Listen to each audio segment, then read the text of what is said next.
I woke up at 5, 40 inches the morning, just like almost every day since I started living alone in this wooden house on the outskirts of Denver. The air was cold, that dry cold that gets in your nose as soon as you get out of bed. I put on my slippers, rubbed my hands together for a moment, and went downstairs slowly so I wouldn't wake the dog. The old coffee pot that had belonged to my wife was still in the same corner of the kitchen. The sound of the water heating up always made me feel like I had company. Sometimes I think the only thing I have left of her, besides the photos, is that coffee pot and the way the house becomes silent every time the sun rises. While the coffee dripped, I opened the porch door and checked the level of accumulated snow. It was windy and the sky was still dark. Bruce, my black-furred mixed-breed dog, came out behind me wagging his tail, leaving little footprints in the fresh snow. He always follows me everywhere, as if he knows that ever since my wife passed away, this home needed another presence, so it wouldn't feel so empty. I bent down to pet his head and he rested his snout on my hand. By 6:15, I was already getting things ready to open Home Supply, my first store, the one in Denver, the one I had started with my own 2 hands more than 20 years ago. Now I have 3, the original one here, one in Aurora, which moves a lot of wholesale merchandise, and another in Lockwood, newly remodeled. Daniel, my manager, is practically like a son to me. Mary handles the cash register, always smiling even when she works overtime, and Hector runs the warehouse like a Swiss watch. I always thought that if one day I couldn't work anymore, they could carry on without me. Before leaving, I went down to the basement to look for something that had been on my mind for weeks. In a wooden drawer, wrapped in an old cloth, was the pocket watch that had been passed down through 4 generations of Hartmans. I had kept it there for years, maybe because every time I saw it, I remembered my grandfather, a serious but loving man. I carefully took out the watch, cleaned the surface with a soft cloth, and opened it slowly. Inside, you could read the inscription he himself had requested be engraved. May time never take away what you love. The mechanism still made its tick-tock sound, although a little slower than normal.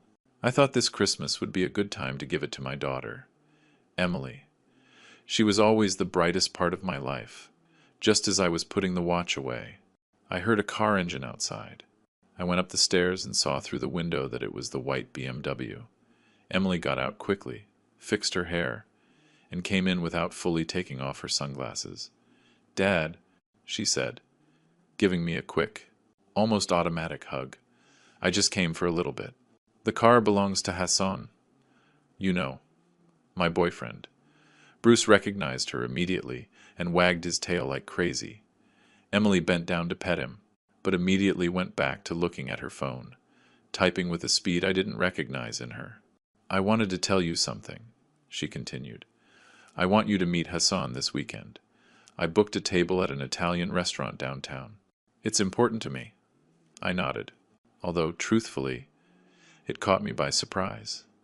Emily had always been independent, but lately, I felt she was distant, as if she were living in an accelerated world that I could no longer understand. Saturday arrived, and I went to the restaurant in the best possible spirits. Hassan showed up 15 minutes late, saying he was finishing a live stream and that his followers wouldn't let him go. He was wearing a leather jacket that looked like it was straight out of a catalog, a gold watch that shone so brightly it looked like a traffic light, and a phone that he didn't put down even to greet me. He shook my hand without looking at me, muttering something like, "Nice to meet you," from the beginning. I felt something was off. Hassan ordered the most expensive dish on the menu without asking. He took pictures of everything: the table, the food, the glasses. Then he asked me to smile, but more naturally because the restaurant's lighting was perfect for content. Emily watched him with a mixture of admiration and nervousness, repeating that he was growing so much on social media, that he was a professional content creator. I tried to follow the conversation, but his online businesses sounded as vague as a poorly told story. He talked about investments, brands, epic collaborations, but never explained anything concrete. Between bites, he dropped phrases like, Your daughter deserves to live like a princess, or a family like yours needs a bigger house. It made me uncomfortable, but I kept quiet. And the worst was yet to come. While we were eating, a woman approached from another table. Emily greeted her, telling me with an awkward smile, "Dad, this is Karen, Hassan's mom." Hassan gritted his teeth, as if he wasn't expecting to see her there. Karen asked to join the table without waiting for an answer. She started talking about how her ex-husband had left her, how she now wanted to live near her son, how Denver seemed like a perfect city to start over. She talked and talked, while Hassan stared at his phone as if he wanted to disappear. I didn't understand how someone coincidentally bumps into you at an expensive restaurant downtown. But, well, sometimes you prefer not to comment. When the check arrived, Hassan picked up his napkin. Emily checked her makeup, and Karen adjusted her scarf. Nobody moved. The waiter left the check in front of me. $430. I paid, as if it were the most normal thing in the world. Hassan shook my hand on the way out and said, "You are exactly the type of man I want to learn from." Then he took the keys to the BMW and got into the driver's seat, while Emily opened the door for him with a smile. When I got home, something didn't feel right. The kitchen cabinet door was slightly open, and the living room drawer was slightly ajar. Bruce was sniffing the corners, restless. I checked everything. Nothing was missing. But something made me feel uncomfortable, as if someone had been looking too closely. I went straight to check the porch camera. The video clearly showed Emily and Hassan entering the previous afternoon. Emily walked towards the kitchen, but Hassan stayed behind, observing every corner, looking around as if he were cataloging the house in his mind. When they left, Emily seemed hurried, and in the video, you could see her saying, "Hassan was just curious about your house. Dad, don't be mad." That night I sat in the living room for a long time, listening to the silence of the house and the distant sound of the wind. Something light, almost imperceptible, had begun to move in my life, like a layer of fine dust that barely rises, but announces that something bigger is coming behind it. And although I didn't know it yet, that was the first sign that the world I knew was about to change forever. The day after that uncomfortable dinner at the Italian restaurant, I arrived at the Denver store a little before 7. As always, the cold air hit my face when I got out of the car, and that soft silence of the dawn made me think about Emily again. Something in her eyes, in the way she barely hugged me, had been bothering me for days. But I forced myself to focus. The business, at least, never gave me surprises. Daniel was waiting for me in the office with a coffee and a serious expression. "Don William," he said as soon as I entered. "We need to talk about a few things." It was strange to see him so uncomfortable. I sat down and he, almost without looking at me, handed me a folder with several papers. "This week's sales are fine," he explained, "but 2 new employees just quit." "2?" I asked, surprised. "So soon?" Daniel took a deep breath. "They say someone has been entering the warehouse without permission, and according to them, it's Hassan." I felt a pinch in my stomach, as if the name already provoked something in me. I opened the folder without saying anything. The pages were internal notices, resignation messages, and camera schedules. How did they know it was him, I asked, although deep down I already feared it. Daniel turned on the security monitor. There he was, without a doubt. Hassan, walking inside the warehouse accompanied by Emily. He was pointing at things, opening boxes, climbing a portable ladder while recording with his phone. He even appeared commenting, "This will look amazing on video." I stayed still, watching the image in silence. I felt a bitter mix of worry and shame. I didn't want to see my daughter involved in something like this.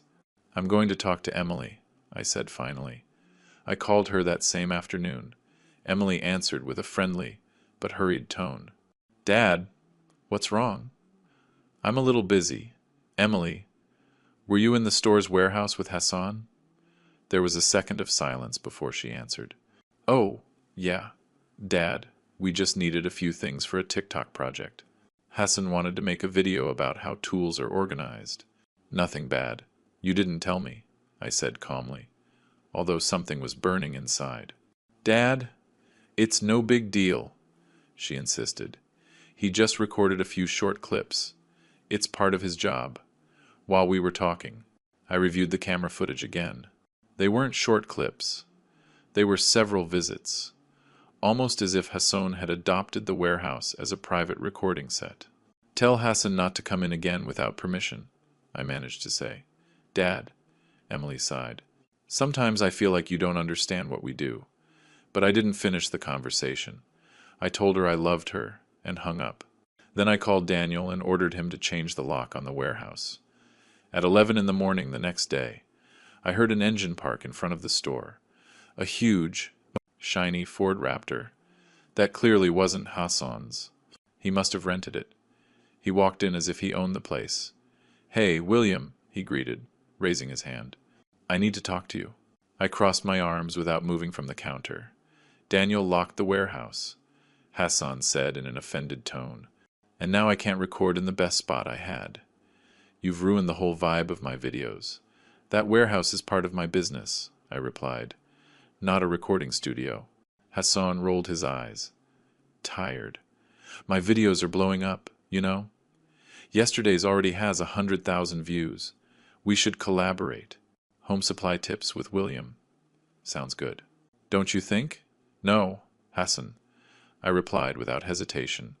I'm not interested. He clicked his tongue, annoyed, and left the store as if I were a stubborn old man who didn't understand the modern world. When the Raptor's engine roared and drove away, Daniel looked at me from the warehouse door as if asking, what do we do with this guy? I didn't have any answers either. During the following weeks, Emily practically stopped coming by the house. I would call her to invite her to breakfast on Sundays, like we had always done, but now her answers were, Dad, I'm working with Hassan. We have a shoot all day. We got an apartment downtown. Come by whenever you want. And even though she said, come by whenever you want, her words sounded more like a courtesy than an invitation. When I finally went to visit her, I was greeted by a version of my daughter I almost didn't recognize. She was wearing heavier makeup than she used to. Her clothes were elegant, but too flashy, as if chosen for posing, not for living. In the apartment, everything smelled of expensive candles, white lights, and cameras set up in the corners. Do you like it? Emily asked, smiling. Hassan says, this helps the content aesthetic. Hassan came out of a room, adjusting his shirt. William, brother, listen to this, he said, holding up his phone. I'm this close to signing a big deal. We're almost a power couple. I felt that something was moving away from me, something deeper than a simple change of life. Emily seemed to float around Hassan, as if he set the rhythm for her every step. One afternoon, Karen showed up at my house, unannounced. She brought a bag with bread from an expensive bakery. I brought this for you to try something different, she said, walking in as if it were her house. She sat on the sofa without asking permission. She looked around with a slight grimace. You live very simply, don't you think? Emily deserves something better, something elegant. She's growing so much with Hassan. You should think about helping them buy a bigger house, a house that matches their new life. I stared at her made-up face, her proud expression, and inside me, a mix of anger and sadness began to burn. Let me decide those things with my daughter, I replied. Karen just smiled, as if I were a child not worth arguing with. But the worst came 2 days later, when Daniel called me into the office again. Don William. There are strange transactions on the company card, he told me. The numbers weren't small. A $600 restaurant, a $1,200 spa, a jewelry store, $4,500. Daniel lowered his voice at the end. I think Emily gave her card to Hassan. I froze. I opened the account from my phone and confirmed it. There was an auxiliary card, created weeks ago, with Emily's name, and clearly used by Hassan. I went back to the apartment to talk to my daughter. She was putting on makeup in front of a ring light, as if the whole world were always a camera. "Dad, Hassan knows how to handle money. Don't worry so much," she told me, without taking her eyes off the mirror. "These aren't normal expenses." "Emily," I answered. Hassan came out at that moment and interrupted me. "Relax." "William," he said, smiling. "This is an investment. I'm about to close a giant contract. Everything will come back." I didn't recognize that false confidence, nor the way he used my daughter as an ornament. Not even 3 days passed when I received an unexpected call from a real estate agent. "May I speak with Mr. Ord William Hartman?" she asked in a cheerful tone. "Your partner, Mr. Hassan Miller, wants to get a loan for a $1,700,000 house. We just need to confirm your position as co-owner of Home Supply." My heart sank. "Hassan is not my partner," I replied dryly, "and I have never authorized any loan." I heard silence on the other end, and then a nervous apology. When I hung up, I stared at my reflection in the office window. It wasn't just money, it was direct manipulation. That night, Emily invited me to dinner at the apartment. I tried to trust that maybe we could talk calmly, but when I arrived, I felt like an uncomfortable guest. Karen was sitting at the head of the table as if she owned the place. Emily was running around serving dishes. To Hassan first, before me. And he, while we were eating, connected the TV to show a video of himself titled "Life of a Young CEO." I barely touched my food.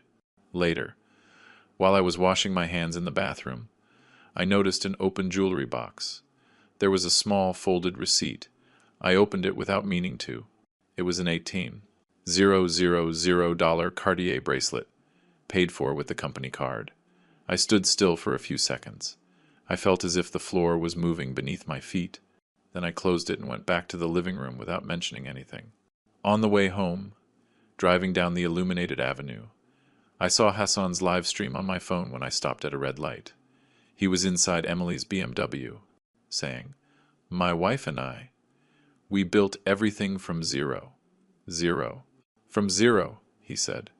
And I knew, for the first time with absolute clarity, that something dark was growing behind us, something I hadn't seen coming, but that I could no longer ignore. The February cold has always been harsh in Denver, but that night I felt it was heavier than normal. I was sitting in the living room, reviewing some business papers, when the phone rang. It was Emily. Her voice sounded strangely rushed. "Dad, can you take a video call?" she asked without saying hello. When I accepted, the screen showed Emily and, of course, Hassan, stuck to her side, holding the phone at a perfect angle, as if it were a professional recording. "Surprise!" Emily shouted, showing her hand with a large ring. "We're engaged." Hassan turned the phone towards himself, focusing on my face with an exaggerated smile. "We want to record the father-in-law's reaction," he said. "The audience is going to love it." I froze. Not because I didn't want Emily's happiness, but because I felt everything was happening too fast, too prepared, like a rehearsed scene. "Congratulations, honey," I said calmly. "But please, turn off the camera." Hassan frowned. "It's just a moment, William. People want to see real things." "I am real," I replied, looking at Emily. "But I don't want to be content." Emily swiped her finger and stopped the recording. But the spark in Hassan's eyes disappeared immediately. 2 days later, Emily came to visit me with a folder in her hand. It was thick, with an elegant cover. Wedding Vision 2025. She sat across from me as if she were coming to present a work project. "Dad, we need your help," she said as she opened the folder. "We want this day to be special." Hassan settled into the armchair, crossing one leg over the other as if he were in a corporate meeting. "We have everything planned," he added. "You'll see, inside the document, there were photos, charts, budgets." Hassan spoke like an experienced salesman. "The wedding will be at a private estate outside of Denver. Huge gardens, luxury services, professional lighting, 200 guests, live band, and to close out the night. He paused dramatically. 5 levels of fireworks. Emily looked at him as if he were a genius. I felt as if the air was getting denser. Then I saw the final figure, $850,000. That's a lot of money, Emily, I said. Dad, it's a once-in-a-lifetime event. Karen, who was sitting to the side checking her phone, chimed in, "Oh, William, for a wedding like this.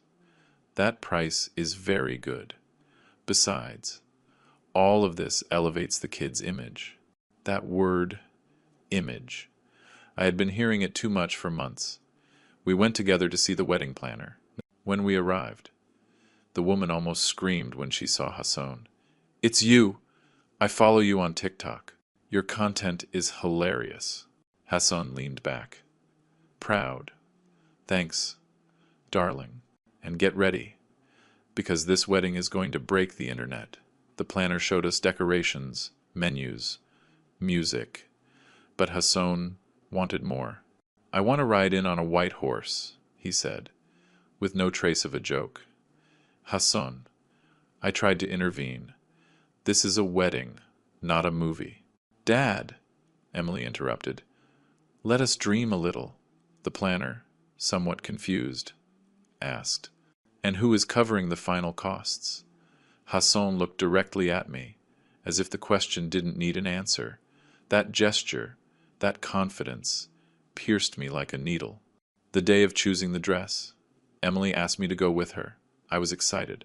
I thought it would be our moment, father and daughter. But inside the store, Hassan insisted on coming in too. As soon as Emily tried on the first dress, he already had his phone on. "I'm going to do a behind the scenes," he said, walking into the dressing room. "People love this stuff, Hassan. Respect the moment," I asked him. But he didn't listen to me. He stood behind Emily and recorded every movement, every smile, every turn in front of the mirror. Emily chose a $12 dress. I was already thinking about how I would adjust my finances when Karen appeared out of nowhere, checking the tags. "That one is too simple," she said. "Emily deserves something more sophisticated.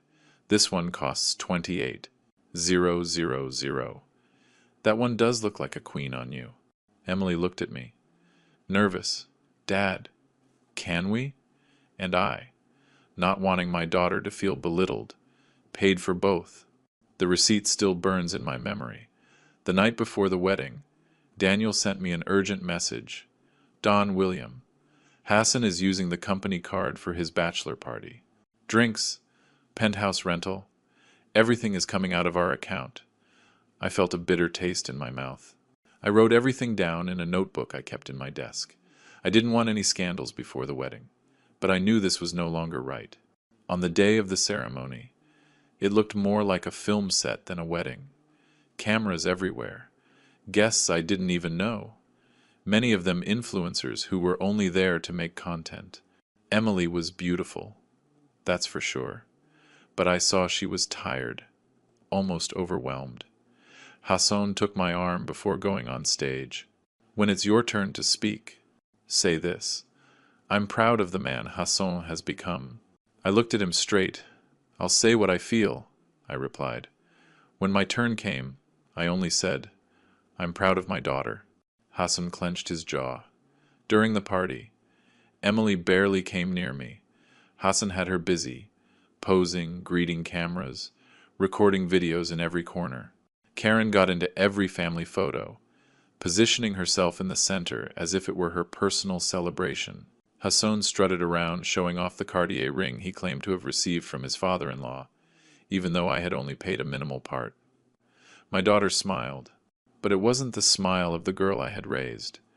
It was a tired, forced smile, made for the screen. After the wedding, they traveled to Maui. I would have liked to receive a nice photo, a short call, something, but for 8 whole days. I didn't receive a single message. Instead, I saw their posts. "Our success brought us here. We earned this life. Honeymoon of the dream." Hassan showed off every corner of the island, and in one photo, he used the hashtag #HusbandOfenaris. I felt someone squeezing my chest. When they returned, Emily called me. "Dad, can we stay with you while we look for a house?" "Of course, honey," I replied without hesitation. I didn't imagine the chaos that would follow. Hassan showed up with 10 suitcases and 4 boxes full of lights, tripods, microphones, and cameras. It looked like he was moving into a television studio, not a newly married couple. Emily was only carrying a small bag, as if her whole life now fit in a corner. Minutes later, Karen arrived. "I'll stay here for a while too." "Don't worry, I don't take up much space," she said, walking in without asking permission. And, just like that, my house stopped being my house. The first week was a silent nightmare. Karen moved my sofa because the feng shui was wrong. Hassan changed the curtains for gray ones, so the light in the videos would look better. Emily told me that this way the house looked more modern. One afternoon, returning from work, I noticed that the portrait of my wife, the one that always hung over the fireplace, was gone. I found it stored in the storage room. I felt something break inside me. It wasn't long before Hassan asked to use the company truck, just to record a day in the life of an entrepreneur video. He explained. "Daniel called me, worried. He talks as if he's the owner. Don William." I refused. But even so, the next day, the truck appeared in one of his videos. That night, going down for water. I heard Hassan and Karen laughing in the living room. "It's better living here than anywhere," Hassan was saying. "We don't even need to buy a house yet," they both laughed, satisfied. I stopped in the middle of the hallway. I felt the blow of a bitter truth. The wedding had just been the gateway. What Hassan really wanted wasn't a family, but a perfect stage for his world of screens.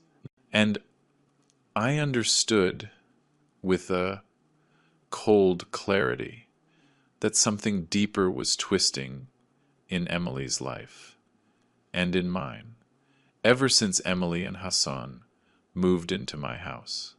Sundays stopped being the Sundays I knew. Before, I always made pancakes with fresh coffee, and Emily would come down in her pajamas, with her hair messy, smiling like when she was a little girl. But now everything was different. That Sunday, I got up early, mixed the batter, and let the smell of butter fill the kitchen. I waited. The hands on the clock moved slowly. When the clock struck 10, Emily finally appeared, but she didn't look up from her phone for a second. "Good morning, honey," I said softly. She replied, without really speaking to me. Behind her, Hassan came down, holding his phone high, recording in selfie mode. "Good morning, family," he announced to his audience. "Sunday couple morning from my father-in-law's house." Karen entered right after, looking at the table with disgust. "Just pancakes?" she asked, tapping the table with her fingers. "I wanted eggs, Benedict. Don't you have that here?" Emily got nervous. "Mom, Hassan's mom, Karen. My dad made breakfast." "Well, he could vary it a bit," Karen replied without looking at me. "One gets bored with so much simplicity." Emily turned to me. "Sorry, Dad. They're used to other things." I just nodded. But inside me, something bent a little. As the weeks went by, I noticed that Emily was no longer Emily. Every morning she left, dressed differently, with clothes I had never seen her in before. Flashy colors, exaggerated cuts, glitter everywhere. "Hassan, is this okay?" she would ask before leaving. Hassan would check her outfit, as if he were a professional stylist. "Turn around, babe." "No, change those shoes. They don't match today's vibe." Emily obeyed without question. Sometimes I saw her looking at herself in the mirror with an expression I didn't understand, as if she were looking for a version of herself she no longer remembered. One day she came home with her hair dyed platinum blonde. I barely recognized her. "What did you do to yourself, honey?" "It's trending," she replied, smiling forcedly. "Hassan says it looks good on me for the videos." The smile didn't reach her eyes. Even worse, Emily quit her marketing job. "Why did you do that?" I asked her. "Hassan says we'll earn more recording from home." That it's an investment in our future, she answered, as if reciting something she had repeated before. My daughter, the talented young woman who always had her own ambitions, now seemed to revolve around the demands of one man. I tried to maintain our traditions. 3 times I invited her for coffee. Just the 2 of us, like before. 3 times Emily accepted, and 3 times she canceled. The 3rd time, the message arrived minutes before we were supposed to meet. Dad, Hassan wants me to take a picture with his partner. Sorry. That afternoon, I stopped by the Aurora store, and there she was, Emily with Hassan, recording a video in the tool aisle.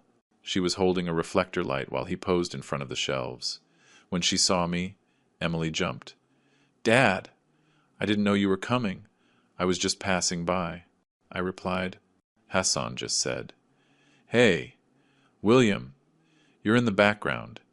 Move a little, as if I were an accidental extra in his personal movie. I left without saying anything else. One night, while we were eating dinner, Karen decided to speak as if she were the host of the home. William, she said, staring at my plate, your way of living is very old-fashioned. Emily needs a more modern, more elevated environment. She can't stay stuck here. Hassan nodded, smiling smugly. It's true, father-in-law. Your daughter is destined to be a star. And this place. It doesn't help her much. I looked at my daughter, waiting for her to say something, to defend me a little. But Emily just kept her eyes down, moving her fork without eating. That silence hurt me more than any insult. Days later, while we were having lunch, Hassan entered the dining room with a large folder. I have something to show you, he said, smiling as if he had invented something brilliant. He pulled out a mock-up of a new logo, Hartman and Miller Hardware. He placed it in the center of the table as if he were showing off a prize. This is what the brand will look like when we expand, he explained. It's perfect, right? Karen clapped the table with enthusiasm. Now that name has presence. Much better than before. I stared at him, incredulous. Hassan, I said calmly, that's not going to happen. My company is not going to change its name. He laughed, unconcerned. Relax, William. It's just brainstorming. You don't understand how brands work now. I pushed the logo towards him with one finger. Put it away. His smile froze for a second, but he said nothing. That same afternoon, Daniel sent me a new report. Charges I had never authorized. $4.9 at Tiffany & Co., $2.3 at a luxury steakhouse, $1.1 for a limousine service for a recording, and a couple's spa, the same one Emily had posted on her Instagram. I felt a blow to my chest. It wasn't just the money. It was what it meant. I decided to talk to Emily immediately. I met her at a cafe near the house, one we used to go to since she was a little girl. Emily arrived half an hour late, not running, not apologizing. She just arrived as if nothing was wrong. Hassan needed to record a TikTok before leaving, she said as she put her phone away. I showed her the transactions. Emily, this isn't normal. This is too much. She took a sip of her latte, without looking at me. Dad, Hassan knows what he's doing. He has vision. But these are company expenses, I insisted. Emily sighed, with something between frustration and exhaustion. Hassan is stressed, and you're not helping him if you question him so much. Besides, he'll pay it all back. I didn't know what to answer. I just looked at her, wondering at what point my daughter had learned to defend someone who barely let her be herself. She got up to go to the bathroom. As she left her phone on the table, a notification arrived. The screen lit up on its own. A message from Hassan.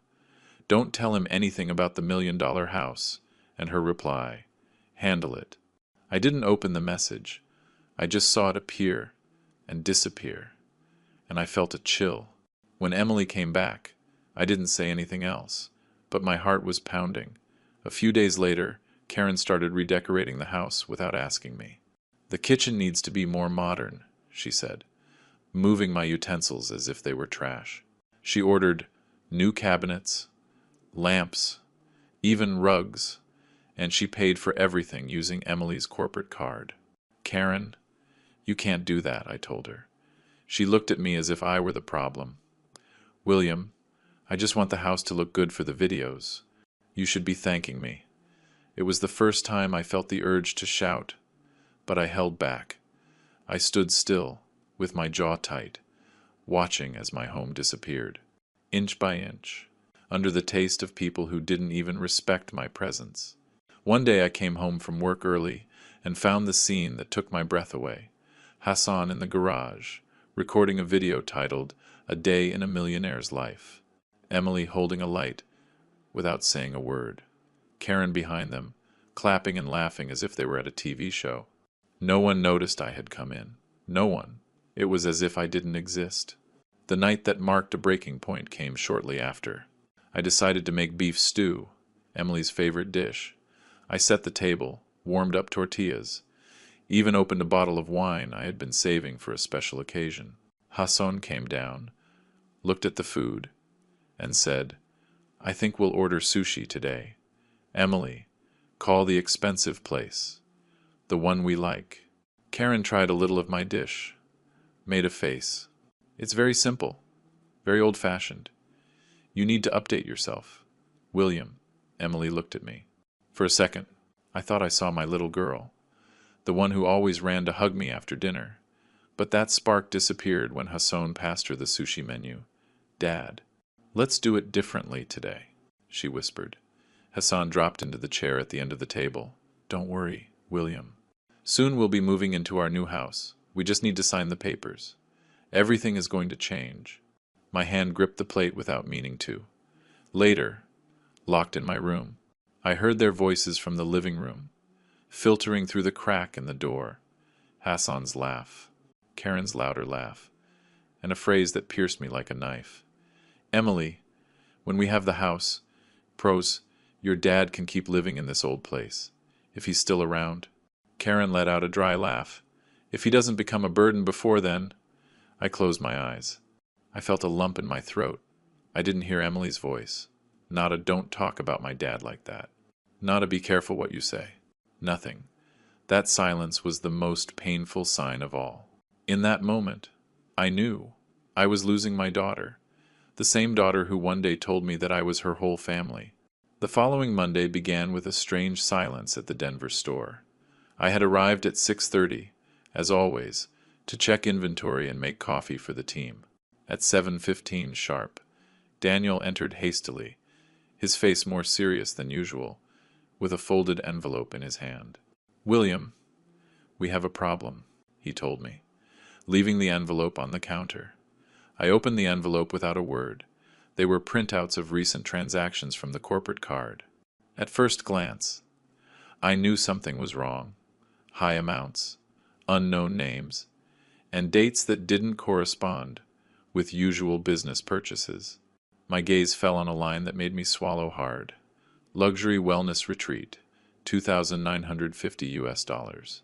What is this? Daniel? I asked. Daniel pointed to the paper with his finger. Uncomfortable. Uncle. We saw Hassan and Emily taking pictures there. They posted them on their Instagram stories last weekend. I stood still for a moment, staring at that absurd figure. I knew Emily had never spent like that, much less with the company card. That kind of luxury clearly had Hassan's stamp on it. I took a breath and put the papers away. I need to check the warehouse cameras, I told him. Daniel opened the system on the office computer. We didn't have to look long. 2 recent recordings showed Hassan entering the warehouse after hours, around 8 at night. In the video, Hassan walked as if he owned the place. He grabbed hammers, screwdrivers, a folding ladder, and then arranged everything as if he were setting up a recording set. In one of the shots, he looked directly at the camera and smiled smugly. This is the warehouse of my family business. I felt a sudden heat rise up my neck. It wasn't just the audacity. It was the confidence with which he spoke, as if he had already convinced himself that it belonged to him. Daniel, save all these clips. Don't delete anything, I asked him, my voice firmer than I expected. He nodded without hesitation. Mid-morning, I received a message from Allison. My niece. Uncle, I need to show you something. It's urgent. She sent me 7 screenshots taken from Hassan's close friends section. I didn't know Hassan had her added there. Maybe because he didn't think she would ever talk to me. In the first image, Hassan posed in front of a mirror, showing off a new watch. The text said, "Marrying into money was the smartest move." I felt a punch in my stomach. The second screenshot had an even worse taste. Once William signs the house papers, life will be easier. In another image, Hassan held a set of keys. The keys to my work truck. One day, all this will be mine. I closed my eyes for a few seconds. I needed to. There was a part of me that still wanted to believe that Hassan was just a confused kid, not someone capable of thinking like that. But the proof was right in front of my eyes. I wrote to Allison to ask for more details. She replied quickly, "Uncle, Emily is getting worse. Hassan is pushing all of us away from her. He doesn't let her go out. He controls her schedule, and he only lets her post what he wants. She doesn't seem like herself anymore." "Gosh," Allison said later, "I've tried to talk to her, but Emily pulls away. I think he has her trapped." Every word was like a hammer blow to my chest. That afternoon, when I got home, I decided to check the company truck.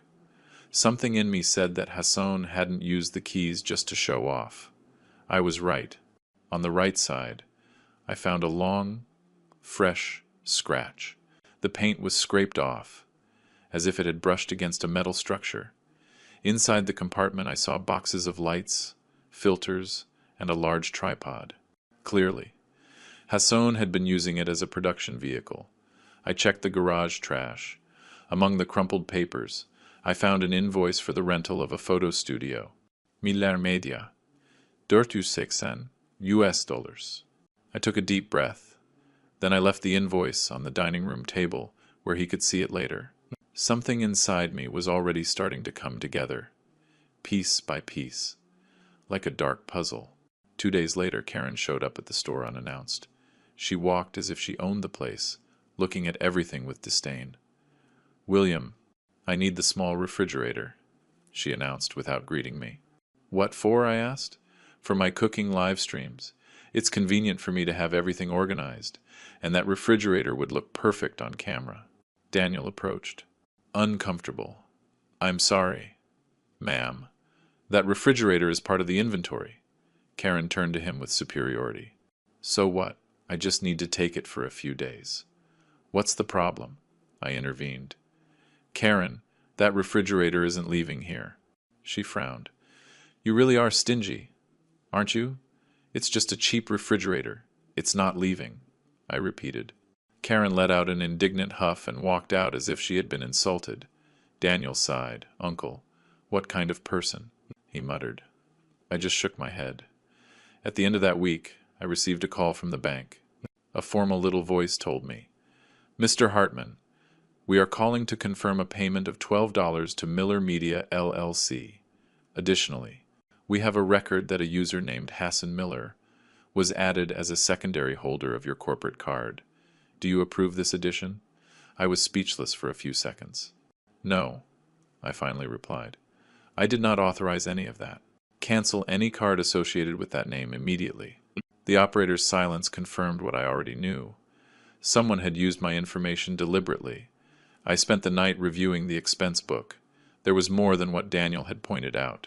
Much more. Luxury dresses for a European-style photo shoot. 3 new suits for Hassan. $3.9. Monthly premium makeup service for Emily. $700. Accessories, dinners, car rentals, all chained together, as if someone had discovered a gold mine and was emptying it without remorse. The next day, I went to see Emily.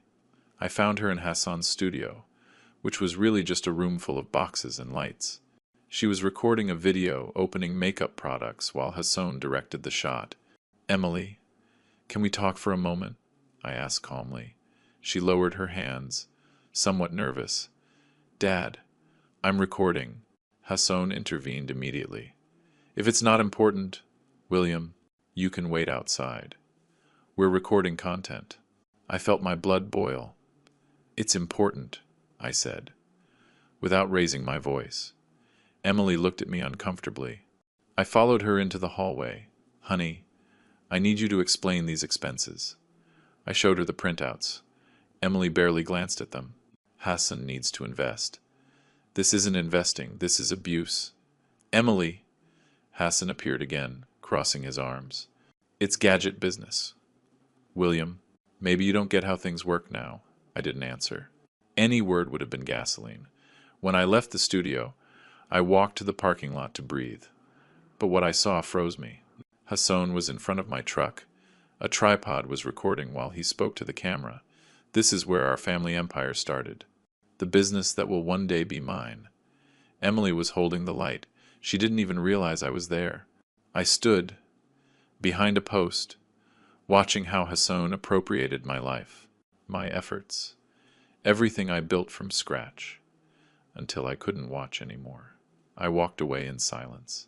That night, when I got home, the mailman had left a thick envelope.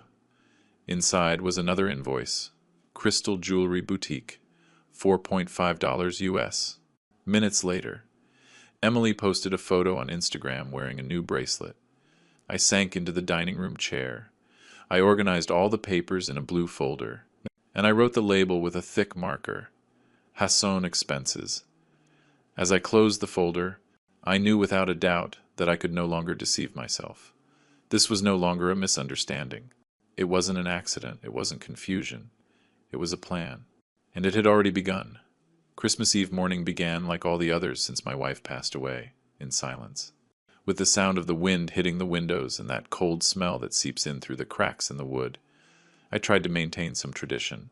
Even though there was no one to go with me to choose ornaments or argue with me about whether the turkey should be marinated the night before or not, I went down to the garage and, after coughing a couple of times from the dust, I found the old artificial tree we used every year. It had bent branches and some lights that hadn't worked in a long time. Still, I carried it to the living room. Bruce followed me, wagging his tail, smelling everything as if it were the first time. I took out the box where I keep the ornaments that belong to my wife. Small hand-painted glass spheres, a cloth angel she had sewn herself, and some red ribbons that were already faded. Each piece had a story, a memory, a moment that suddenly seemed more alive than ever. I put on soft music, turned on the oven to prepare the turkey, and started chopping potatoes for the mashed potatoes. That day, Sarah, my sister, Allison, my niece, and 3 longtime friends were coming. I wanted it to be a quiet night, a family night, a normal night, but normal ended shortly after noon. Emily texted me, "Dad, Hassan is going to record a Christmas Eve vlog. Don't get upset, okay?" I stared at the message for a few seconds. Then I sighed, because I no longer had the strength to argue. It was almost 6 when Hassan arrived. And he didn't come alone. He brought 2 recording buddies, one with a huge camera, and the other carrying 3 tripods, a gigantic ring light, and a case full of microphones. "Merry Christmas, William!" Hassan shouted, entering as if it were his house. "Today we're going to make amazing content." I didn't say it, but my heart already started to resent it. Emily arrived behind him with a nervous look. She hugged me quickly. "Dad, I'm sorry. He just wanted to record a little." I just nodded. I no longer expected explanations. A few minutes later, Karen arrived, with a long coat full of sequins that dropped snow all over the entrance. "I'll sit here," she said, pointing to the armchair where my wife always sat. "The light angle is better here." She didn't even ask. She just planted herself there. The cameras were already on. The production guys were moving furniture, arranging lights, turning up the brightness in the kitchen because yellow doesn't sell well on camera. My house stopped being my house. I stood in the middle of the living room, breathing deeply, trying not to lose my calm. When the time came to give gifts, I felt a lump in my throat. I had prepared something special, the pocket watch that had belonged to 4 generations, the watch I had kept for so many years, that was almost a piece of my family, of my history, of my identity, I held it with both hands. Emily, I said in a quiet voice, this watch has been passed from father to child for almost 100 years. Today, I'm giving it to you, because I want you to have something that always reminds you of where you come from. The others were silent. Even the cameras were still. Emily smiled, shyly. But before she could take it, Hassan snatched it quickly, as if it were his. How much is this worth? He asked, holding it under the camera light. Vintage? Can it be auctioned? Karen let out a laugh. It may have sentimental value, but it looks so old. My chest began to burn. Emily opened her mouth as if to say something, but Hassan spoke louder. Where's the watch? Looks like it's gone. Anyway, and just like that, he dropped it. The watch hit the floor with a sound I will never forget, a small crack. The hand popped out of the broken glass. The silence that followed was brutal. I felt as if the air had left the room. Emily stood still. 38 seconds. I counted each one mentally. Almost a minute staring at the watch on the floor without bending down to pick it up. I felt something inside me break. Karen was the first to speak. William, with all the money you have, this was the best you could buy? Allison stood up, indignant. But Emily touched her arm to stop her. She was pale. Hassan, as if nothing had happened, raised the camera and pointed it at me. Tell the viewers what this means to you. William, I pushed the camera to the side. Not violently, but with a firmness that surprised even me. The atmosphere tensed. Something in me had awakened. I got up, took out my phone, and dialed a number. Tow truck, I need you to come pick up a BMW immediately. Hassan blinked, confused. I dialed another number. Daniel, block all corporate accounts. All of them. Now. I dialed a third. National Bank. Cancel all secondary cards associated with the name Hassan Miller. The room erupted in voices. Dad! What are you doing? Emily screamed. You're joking, right? Hassan stammered. You have no right, shrieked Karen. I remained standing, breathing slowly. Tomorrow, at 9 a.m, I will modify my will. I said in a clear voice. Everything will be changed. Sarah stood by my side, crossing her arms. Young man, she said, looking at Hassan, you should shut up and think about what you're doing. Karen snorted. And who do you think you are, you ridiculous old woman? They would have fought if Emily hadn't gotten between them. Outside, an engine was heard.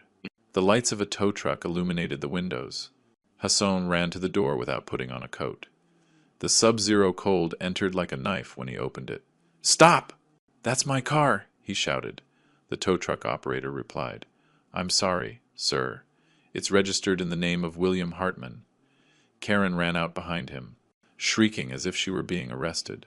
The tow truck slowly took the BMW away, while Hassan hit the bodywork with his open hand. It was a scene as absurd as it was painful. Inside the house, the atmosphere collapsed. Some guests put on their coats and left in silence, not knowing what to do. Allison hugged Emily, who barely shed a few tears, small, silent, as if she no longer had the strength to cry. Hassan returned with his face red from the cold. You want to humiliate me in front of the world, old man? Is that what you wanted? I didn't answer. I didn't have to.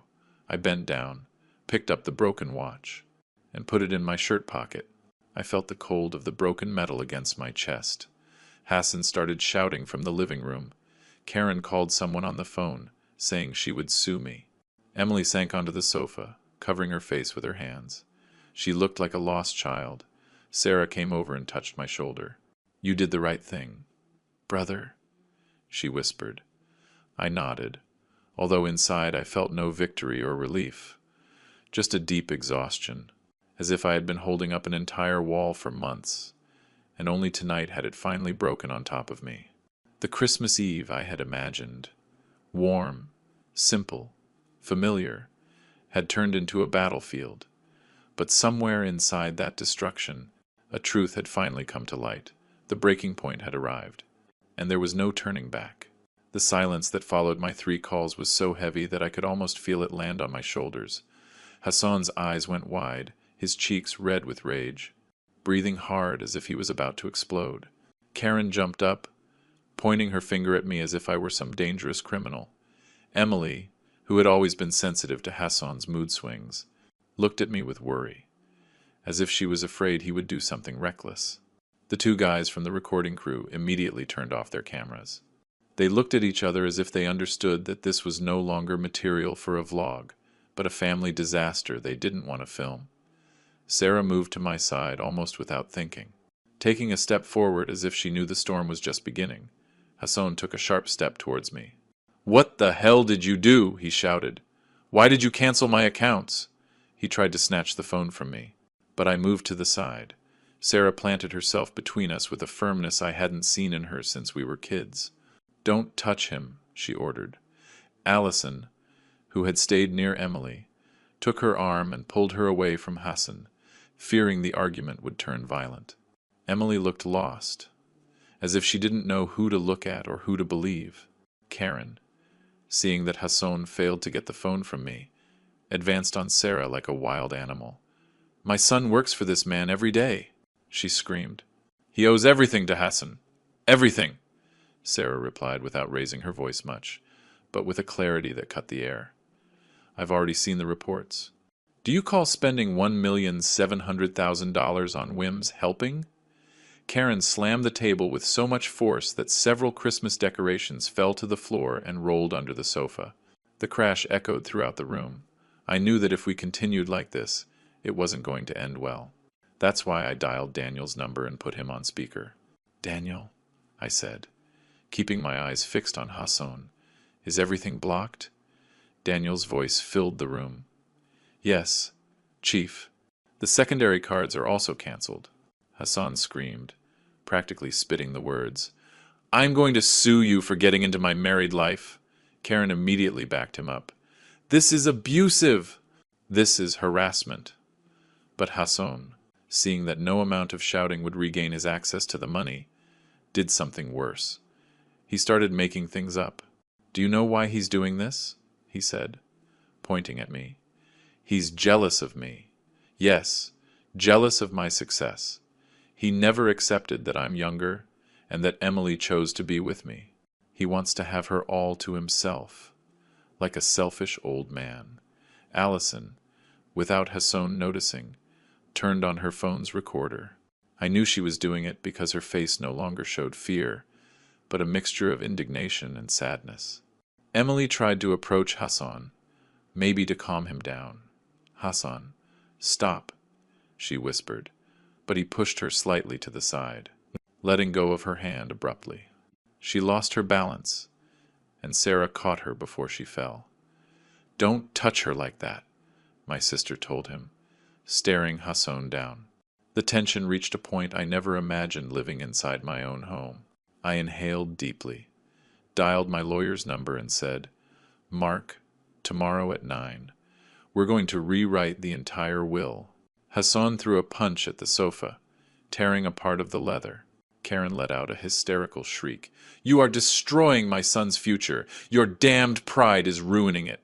Hassan started calling his friends, as if looking for reinforcements. Loudly, he told them, "Bro, this crazy old man is destroying everything. Everything. He's breaking the family. He's cutting everything off." The phone's speaker let out a distant voice that said, "Cutting off? Bro?"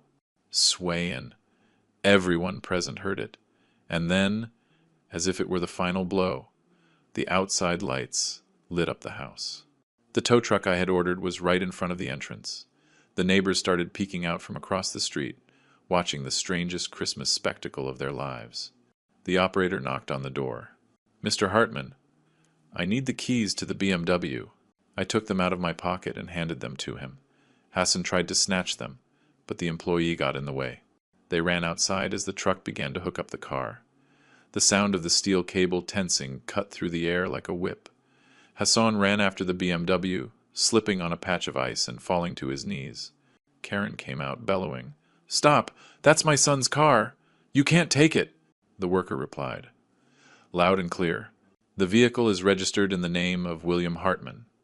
We are following procedure. The neighbors were recording with their phones. The scene looked like something out of a movie, but it was my life, falling apart for all to see. When the BMW disappeared down the street, the night was wrapped in a different silence, a dense, uncomfortable silence, full of held breaths. Hassan returned, panting, his hair messy, his hands shaking from the cold. I went into the house without a word and closed the door behind me. Inside, no one moved. Emily was in a corner of the kitchen, with wet eyes, breathing as if she was short of air. Sarah remained by my side, firm. Allison, phone in hand, seemed ready to intervene if anything else happened. And then it all exploded again. Hassan kicked the sofa in a rage. This isn't going to end like this. None of this, he shouted. Karen called her lawyer, repeating that I was a monster and that this was psychological abuse. Emily finally slumped to the floor. She hugged herself and bowed her head, trembling. I took the broken watch out of my pocket. I looked at it for a few seconds, felt the sharp edge of the broken glass graze my finger, and took it upstairs with me, as if it were the only thing I could save from the chaos. I put it on the table in my room and closed the door gently. I didn't cry, but I didn't sleep either. I just listened. From behind the wood of the door, to the shouts, the threats, the muffled crying, and I knew that a thick shadow had fallen between Emily and me, a shadow named Hassan. And that night, more than ever, I understood how fragile a father's love can be when someone else decides to manipulate it. The house wasn't just in chaos. My family was too. The morning after that chaotic Christmas Eve began with a noise that didn't seem to fit what I would have wanted to hear. Hassan's voice, arguing on the phone since 6 in the morning, pacing through the house, slamming doors, repeating senseless phrases as if trying to convince someone, or maybe himself, that he still had control over something. Karen, with messy hair and her robe poorly tied, walked down the hallway like a hurricane, shouting at no one in particular. "Where is my hairdryer? I left it here last night." Someone moved it. Her footsteps echoed as she pushed open drawers, checked shelves, muttered insults, and shot me suspicious glances, as if I would hide an appliance I didn't even know she had. In the kitchen, Emily stood at the sink, leaning both hands on the edge, her back slightly hunched. Her eyes were swollen, almost closed, as if she hadn't slept all night. Bruce approached her, gently nudging her leg with his snout. But Emily didn't react. It was as if her soul was stuck somewhere between her chest and her throat. I made coffee, even though I knew no one would drink it. The aroma spread through the aged wood of the house, but it failed to bring the peace that used to accompany those moments. Then I understood it was time to face the inevitable. "I want everyone downstairs in the living room," I said loudly. My voice resonated, firm, without a tremor, maybe because I had nothing left to lose. Hassan arrived first, chewing gum, arms crossed, with that youthful expression of someone who thinks the whole world owes him respect just because he demands it. Karen sat down with tense arms, breathing loudly. Emily arrived last, walking slowly, as if each step was a burden. Sarah stood to my right, and Allison stayed near the door, phone in hand, ready to record. Her expression was serious, as if she understood perfectly what was about to happen. I took a deep breath, opened my phone, and played an audio file. Hassan's voice filled the room. "When William dies, Emily will inherit. And when Emily inherits, I will inherit. The stores will be ours by the summer." Each word landed like a dull thud. Karen shifted in her seat, looking around as if searching for a life raft. Emily covered her mouth with her hand, her eyes looking anywhere but at me.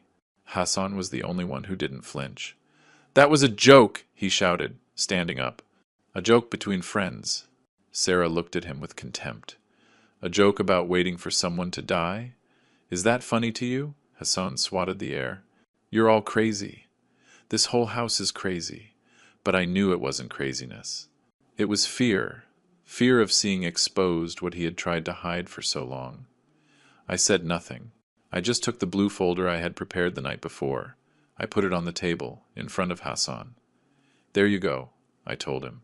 $1.7 million, all spent by you.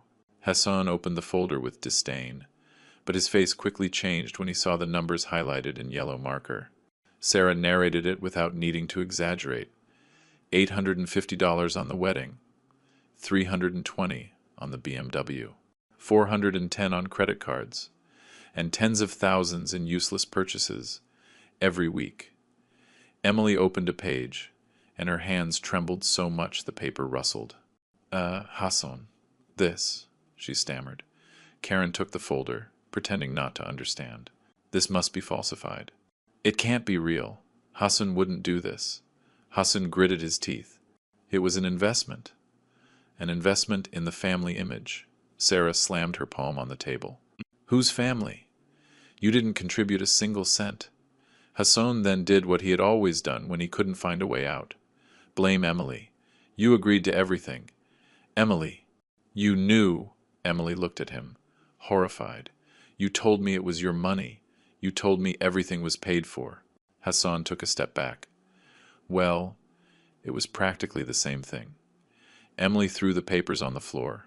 It was the first time in months I saw anything like strength in her eyes. Allison, without raising her voice, approached me and handed me another document. Uncle, I found this too, she whispered. The file read unpublished story drafts. Hassan Miller. The texts were like stab wounds. My father-in-law doesn't know I'm using his company's money to finance our wedding. Older people are easy to manipulate. Emily read them aloud. Her face went from shock to disgust, then to pain, then to a sadness that seemed to take her breath away. Hassan stood still, white as a sheet. I dialed another number. Daniel, I said. Please confirm in front of everyone what you discovered. Daniel's voice, loud and clear from the phone. Uncle, it's been 3 months. Hassan has been using the company card almost daily. I have proof. Hassan hit the arm of the sofa hard. This is a conspiracy. You're trying to destroy me. Suddenly, voices were heard outside. The neighbors had started to gather in front of the house. Some were filming from their yards. Hassan, afraid of being seen like this, picked up his phone to cover his face. Close the curtains, Karen ordered. I knew there was nowhere left to hide. I stood up slowly, took a deep breath, and spoke calmly, as if the words had been stored inside me for too long. From this moment, I said, looking at Hassan, you have no rights over the company. From this moment, I will protect every cent of Emily's, and tomorrow I will update my will, definitely. Karen jumped from her seat. You are ruining my son's life, Sarah responded without hesitation. He ruined it all by himself. Hassan kicked the table, spilling a glass of water. Emily, unable to bear it anymore, ran upstairs and locked herself in her room. I picked up the paper with the final figure, 1.7 million, and folded it slowly. Hassan called Karen again, crying, Ma'am, he's trying to ruin me. I stood still, without saying another word. Sarah put a hand on my shoulder and murmured, Get ready. This is just the beginning. I nodded. Although I felt that something inside me had already ended, the truth was out, and with it, the life we had. That morning marked the beginning of the collapse, and also, although I didn't know it yet, the beginning of the reconstruction. The next morning, the house didn't feel the same. It wasn't just the emotional mess left after last night's explosion. It was something denser, a kind of silence that seeped between the walls, as if the house itself were holding its breath. Karen didn't come out of her room. I heard her pacing back and forth, pushing drawers and hitting objects. But she didn't show her face even for water. Hassan appeared in the kitchen in a dark sweatshirt, hood up, his gaze fixed on the floor, as if deliberately avoiding my eyes. Emily was sitting on the steps leading to the backyard, holding a cold cup of tea, her shoulders slumped and her eyelids still swollen from crying all night. Allison had slept on the sofa, wrapped in a blanket, her cell phone in her hand. She told me she wanted to stay in case Hassan did something stupid. I didn't doubt it for a second. Something in him was close to the edge. I made coffee. I moved slowly, as I did every morning, but the sound of the coffee pot seemed too loud in that fragile atmosphere. When I served the cups, no one came over. It was as if everyone was trapped in their own thoughts, watching as the disaster from the previous night settled into place and began to show its consequences. The first explosion was caused by Hassan. He tried to order an Uber. I was sitting just a few feet away when I heard the sharp sound of his phone hitting the table. What the hell? The next morning, after everything that had happened, I took the broken watch, wrapped it in a clean handkerchief, and drove to a small shop in downtown Denver. It was an old watch shop with a wooden sign that barely held in place. Kramer and Son Fine Repairs. Inside. It smelled of oil, metal, and time. The owner, an older German man with thick hands and a sharp gaze, looked up when I entered. "What do you need, Mr. Hartman?" he asked, as we had known each other for years. I handed him the watch. Kramer held it with the delicacy one holds a small, wounded animal. He examined the crack, turned the back, listened to the mechanism, and muttered, "The fissure is deep, but it's not lost. It can be saved." When he opened the cover and saw my grandfather's inscription, he nodded slowly. "This isn't just a watch," he said. "It's a family story." I took a deep breath. That's exactly why I want to repair it. Kramer told me he would need 10 days. I thanked him and went out to the street with a strange feeling, as if I were leaving something painful behind, and recovering something I thought was lost. That same day, Emily and I went to the office of Mark, our lifelong lawyer. She walked beside me in silence, her eyes still red. When we sat in front of Mark's desk, her hands were trembling so much she had to clasp them together to stop. "What exactly do you want to modify, William?" he asked. I looked at Emily, then back at Mark. "I want to protect my daughter's share. I want to make sure she doesn't sign anything that can be used against her." Emily squeezed my fingers and burst into tears. But this time, not out of fear, but relief. That same afternoon, Emily tried to talk to Hassan. She called him twice. He didn't answer. Then she sent him a short, clear message.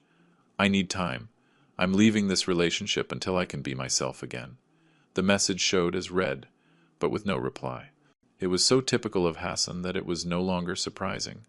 Meanwhile, the consequences began to fall on him faster than I thought. A video of the BMW being towed went viral on TikTok.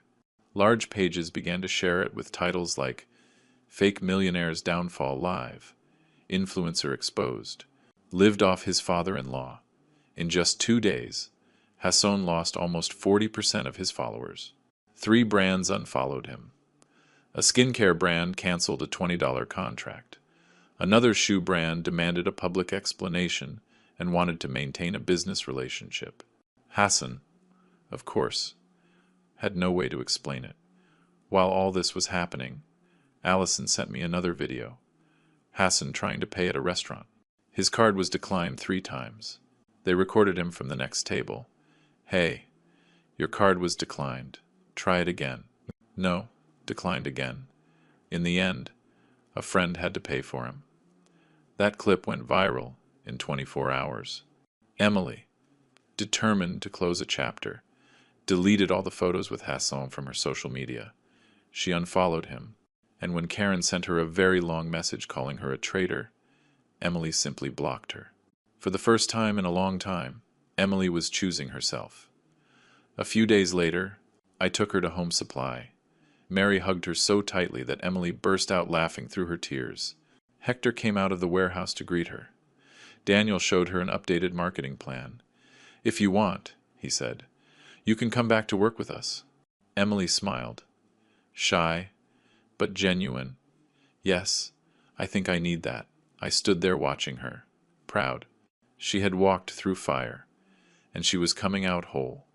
But the peace didn't last long. Hassan appeared at the store's door in a dirty sweatshirt and dark circles under his eyes. He entered like a shadow and demanded to speak to Emily. Daniel took 2 steps forward, standing between them without even thinking. Hassan pointed at Emily. I need you to come back. I need us to go on a live stream together. You have to say your dad exaggerated, that it was a misunderstanding. Emily took a deep breath. No, I'm not going to do that ever again. I'm not going to live for your cameras. Hassan lost control. He hit a shelf, making several paint cans tremble. You owe me your life, he shouted. Daniel stepped forward more, firmly. Hassan, get out of here before I call security. Hassan gritted his teeth, looked at Emily one last time, and spat. You're going to regret this. I'll be back when I get everything back. Believe me. And he left, without looking back. A week later, while I was checking inventory, I received a call from Kramer, the watchmaker. Mr. Hartman, your watch is ready. I drove straight there. The watch was impeccable, shining as if it had never touched the floor. Kramer handed it to me with both hands. The mechanism was saved. Now it beats like new. When I held it to my ear, I heard the perfect, constant, steady tick-tock, like the beat of a recovered heart. Thank you, I said, and I said it with all my soul. That same day, Daniel told me something else. Hassan got a job in a shipping warehouse. They saw him moving pallets at a distribution center. A neighbor even sent me a photo, Hassan, sweaty, in a reflective vest, pushing a dolly. No cameras, no luxuries, no one to deceive. Maybe, I thought. It was the first time he was actually working. Emily moved back in with me. When I saw her putting the photo frame of her mother back on her bedroom wall, I felt something in my chest loosen for the first time in months. The house had laughter again. Real laughter. One cold night, weeks later, someone knocked on the door. It was Hassan. His face was gaunt, his clothes worn, his eyes red. William, he said, his voice thin. You were right. I ruined everything. He looked at me like a lost child. I'm sorry. I breathed deeply. I didn't feel hatred, just an enormous distance between what he chose to be and what he could have been. I hope you learned something for your future, I told him. Hassan nodded, lowered his head, and walked away without asking for more. That night, I went out on the porch with the newly repaired watch. I sat on the same bench where I used to sit with my wife years ago. Emily came out and settled next to me, resting her head on my shoulder. I opened the watch cover. The tick-tock sounded firm, determined, constant. Dignity, I told Emily, is not negotiable. She linked her arm with mine. The house was quiet. The cold wind crossed the yard. But, for the first time, in a long time, everything felt warm. Because that night, I didn't just get a watch back. I got my daughter back. And I got my name back. What's wrong? Son? Hassan held the phone up in front of her. All my cards were declined, all of them. Karen's eyes widened, scandalized. I remained silent, without intervening. I didn't need to say anything. The facts spoke for themselves. Emily turned her head, watching us from the patio with a mixture of exhaustion and shame. After a few minutes, Emily approached. Dad, she said in a low voice, can we talk alone? I nodded, and we walked to the patio. The cold Denver air enveloped us, but for the first time in a long time, I felt that cold clearing my mind. Emily took a deep breath. Her hands trembled as she clasped them in her lap.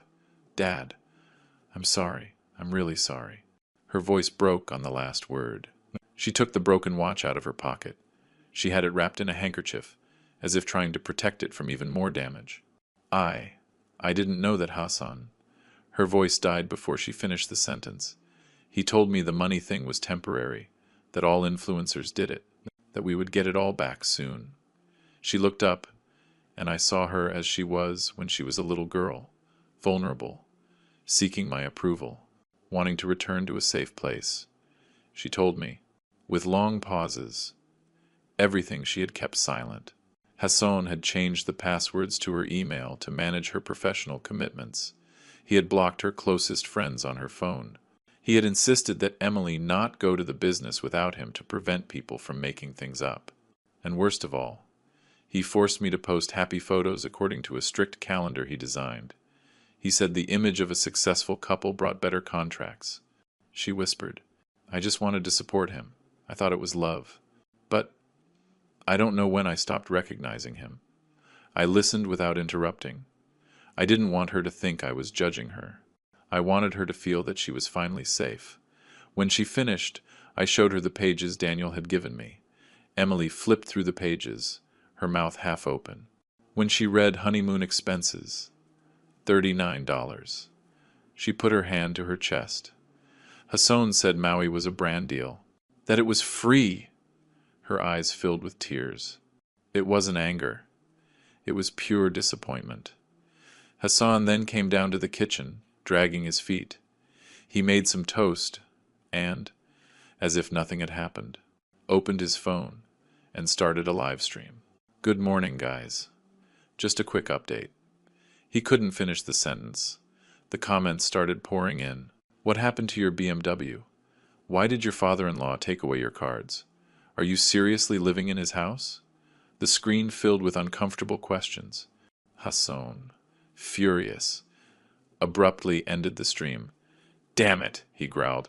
"Everyone finds out too fast." Karen arrived, scowling. "Hassan, honey, what's happening now? Your dear son-in-law has been ridiculed worldwide," he exploded. Karen then turned to Emily. "Honey, your father wants to keep everything. Don't let him manipulate you. He made all this up to make you doubt Hassan." I watched Emily carefully. She no longer looked at her mother-in-law as she used to. "Ma'am, that's not true," she murmured, her voice broken. "Not after seeing all this." Karen clicked her tongue. Right. Your dad always manages to get between you." I didn't respond. It wasn't worth arguing with someone who denied reality to the bitter end. Mid-morning, Allison sent me a video she had recovered from the phone of one of the cameramen invited to the party. The clip showed Hassan throwing a chair, hitting the table, and yelling, "I deserve everything. I married into this family for a reason." Emily saw it and put her hands to her face, devastated. Shortly after, I received a message from Daniel. "Sir, some big brands are contacting us because the Hassan Miller drama has suffered a financial cut." I read the key part aloud. Emily almost dropped her cup. "A brand canceled him?" she asked. "A $20 skincare contract," I replied. "And another shoe brand is demanding an explanation." Hassan heard it from the hallway. His face turned from bright red to pale white. "This is all your fault," he shouted, hitting a glass, which shattered on the countertop. "I'm going to sue you, all of you." He turned to Emily, his eyes crazed. "And you betrayed me!" Emily stood up, trembling, but she didn't back down. "No," she said, with a strength I hadn't heard from her in months. "You betrayed me first. You lied to me. You used me. You treated me like an accessory for your videos." Karen tried to intervene. "Honey, don't talk to him like that, ma'am." "Please, shut up," Emily shouted, and the silence that followed was immediate. Karen opened her mouth, but no sound came out. Hassan ran to his room. We heard him opening and closing drawers, dragging suitcases. He came down with a red suitcase, 2 backpacks, and a box full of recording equipment. He even grabbed products that had been sent to Emily as part of her collaborations. "This is mine," he said through gritted teeth. "This too, and this." Karen followed him with 2 suitcases. "Hassan, son, wait! Don't leave me! Let's go!" he shouted. Without looking back, they both went out to the driveway. A taxi arrived. The neighbors were already outside, watching everything with that inevitable suburban curiosity. One took out their phone and recorded the exact moment Hassan threw his suitcase into the taxi and slammed the door. The post appeared in the neighborhood group chat that same night. When I went back inside the house, Emily stood in the hallway, trembling. She seemed smaller than I remembered. And then she said the sentence, "I will never forget. Dad, I want to be your daughter again." She threw herself into my arms. I hugged her like when she was 6 years old and ran to me after a bad dream. That was the first time, in many months, that I felt my daughter had come back to me. Hassan went to live at a friend's house. Karen followed him like a shadow, dragging her suitcases from one place to another. And for the first time in a long time, the house was silent. But this time, it was a good, clean silence, full of space to breathe. I went up to my room, took the broken watch, and looked at it in the dim light. Tomorrow, I would take it to be repaired. I felt that, although there was still a long way to go, something inside me had begun to heal. Because in the end, among all the noise, I had finally gotten my daughter back,